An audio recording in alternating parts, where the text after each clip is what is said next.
So thank you very much at the end of a day, and I now give the word to Fons to conclude this.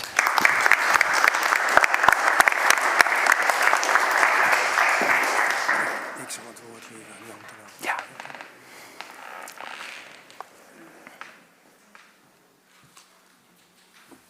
So it's not an easy task to wrap up or recap today's discussion. First of all, thank you very much, Jan, for taking us on this journey in time, back in time, but also forward-looking.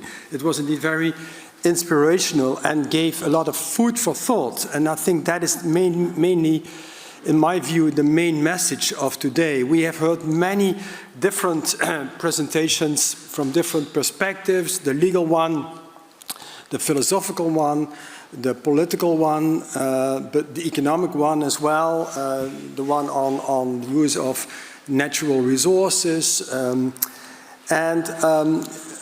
It has become clear to me that these are all interrelated. And when we talk about the human rights of future generations, we have to take into account all those different dimensions. So the afternoon has been very rich, in my view.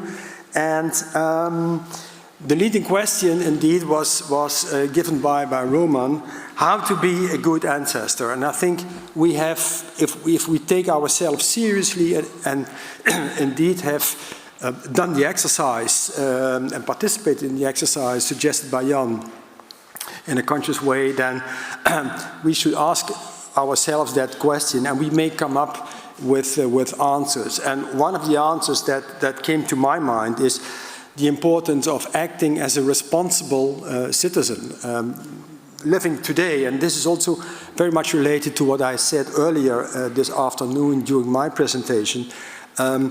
When we talk about human rights, that is a very nice thing to do, but it also means that we have duties. Duties not only for states, but also for individuals, which is also part of the Universal Declaration of Human Rights. I think we have heard many different suggestions how we can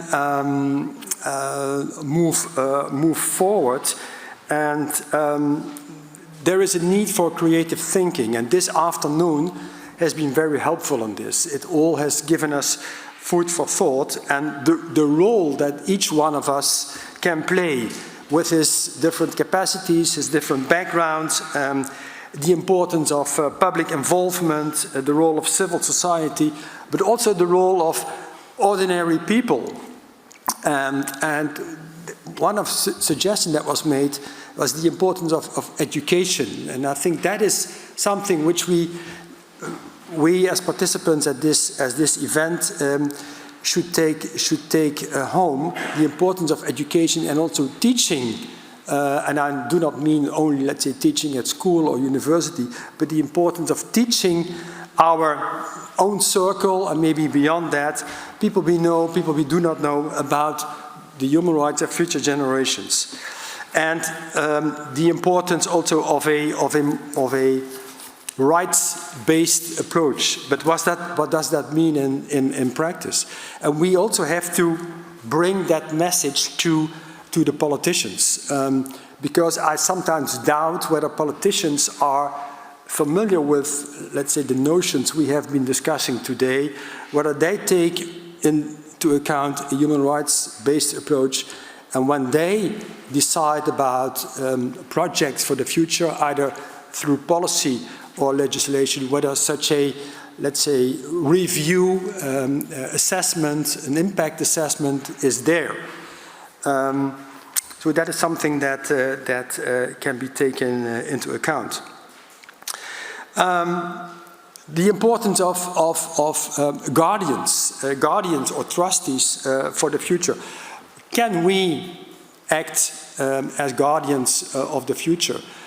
The fact that we are here today tells us already something about that. That is important.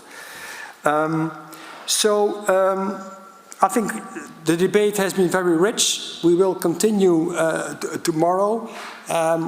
You have given us food for thought, and maybe before handing over to Jan Terlouw, our final speaker, for the rest of the evening, but also for tomorrow, and perhaps during the night, when you sleep, think of the messages that you have received today, and maybe this will help you when you go back home or attend a session tomorrow to reach an even higher level of being aware of the fact that human rights for future generations not only should exist, but they exist.